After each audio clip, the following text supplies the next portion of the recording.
नमस्कार मित्रों, आज हम जानेंगे प्राचीन शासन व्यवस्था।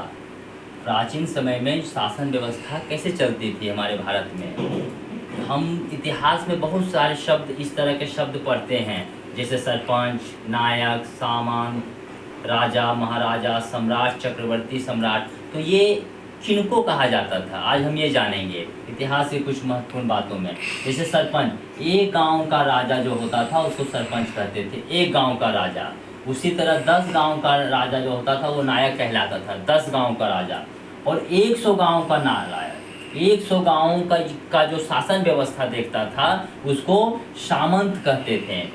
ये शब्द जो है कि बहुत इतिहास में बहुत पढ़ने को मिलता है, सामंत, सामंतवादी प्रथा व्यवस्था, इस तरह की शब्द। और 1000 गांवों का जो शासन व्यवस्था देखता था उसको राजा कहते हैं, 1000 गांवों को। और उसी में 10,000 गांवों का जो शासन व्यवस्था संभालता था उसको महाराजा कहते थे, जिसके अंदर में 10 गांवों का वो शासन व्यवस्था देखता था, जिसपे वो राज करता था, ऐसा व्यवस्था था।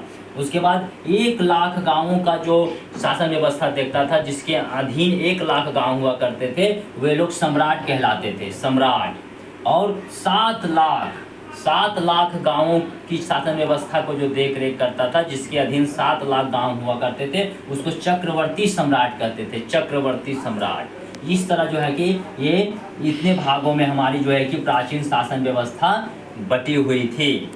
चलिए, इसी तरह रोचक वीडियो के लिए हमारे साथ बने रहें। अगले वीडियो में फिर मिलेंगे, तब तक के लिए धन्यवाद।